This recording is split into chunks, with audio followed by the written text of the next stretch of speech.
ನಾವು ಕಾರ್ಯಕರ್ತರು ಕೂಡ ಯಾವುದು ಕೂಡ ಹೈಕಮಾಂಡ್ ಕಣ್ಣು ಕಾಣಿಸ್ತಾ ಇಲ್ಲ ಅನ್ನೋ ಕಪ್ಪು ಬಟ್ಟೆ ಅವರೇ ಕಟ್ಕೊಂಡ್ಬಿಟ್ಟಿದ್ದಾರೆ. ನಮಗೂ ಕಟ್ಟಕ್ಕೆ ಹೇಳಿದ್ದಾರೆ, ಕಟ್ಕೊಂಡಿದೀವಿ. ಈಗ ಇನ್ ಕೇಸ್ ಗೆ ಸಿಎಂ ಹೇಳುವಂತದ್ದು ರಾಜೀನಾಮೆಗಳನ್ನು ಕೊಡುವಂತವ್ರಾದ್ರೆ ಕೊಡ್ಲಿ, ನಾವು ಅಕ್ಸೆಪ್ಟ್ ಮಾಡ್ತೀವಿ. ಸರ್ ಕೊಡ್ತೇವೆ, ರೆಡಿ ಇದೀವಿ ಸರ್. ಯಾಕೆಂದ್ರೆ ನಮಗೆ ಯಾವುದೇ ಪಕ್ಷ ಇರ್ಬೋದು, ನಾವು ಪಕ್ಷಕ್ಕೆ ಇದು ಬಳ್ಳಾರಿ ಪಾದಯಾತ್ರೆಯಿಂದ ಇದು ಮೆಂಬರ್ಶಿಪ್ ಇಂದ ಹಿಡಿದು ಶಕ್ತಿ ಕಾರ್ಯಕ್ರಮ ಇಂದು ಭಾರತ್ ಜೋಡೋ ಇಂದ ಹಿಡಿದು ಮೇಕೆದಾಟಿಂದ ಹಿಡಿದು ಹೈಯೆಸ್ಟ್ ಮೆಂಬರ್ಶಿಪ್ ಮಾಡಿದ್ದೀವಿ. ನಮ್ಮ ಶಕ್ತಿ ಇಡೀ ಕರ್ನಾಟಕದಲ್ಲಿ ಸೆಕೆಂಡ್ ಪ್ಲೇಸ್ ಗೋವಿಂದರಾಜನಗರ.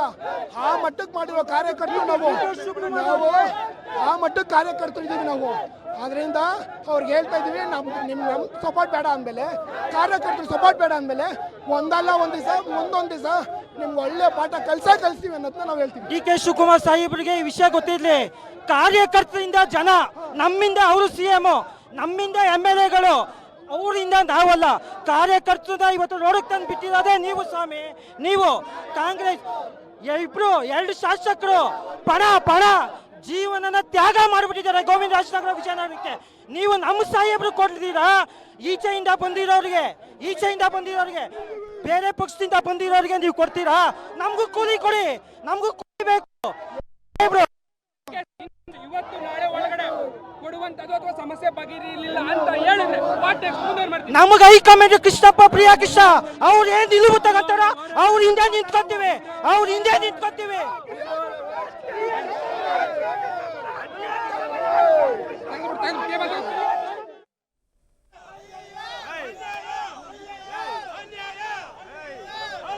ಸೊ ಈಗ ಅಲ್ಲಿ ಹೇಳ್ತಾ ಇರುವಂಥದ್ದು, ನಾವು ಪಕ್ಷಕ್ಕೋಸ್ಕರ ಎಲ್ಲ ಮಾಡಿದ್ವಿ, ಪಕ್ಷಕ್ಕೋಸ್ಕರ ಮೆಂಬರ್ಶಿಪ್ಗಳನ್ನು ಮಾಡಿದ್ವಿ, ಪಕ್ಷಕ್ಕೋಸ್ಕರ ಹೋರಾಡಿದ್ವಿ, ನಮ್ಮ ಕ್ಷೇತ್ರಕ್ಕೇನೆ ಬೆಲೆ ಕೊಡದೇ ಇದ್ರೆ ಹೇಗೆ ಅನ್ನುವಂಥ ಆಕ್ರೋಶ ಅವರಿಗೆ ಸಹಜವಾಗಿ ಅದು.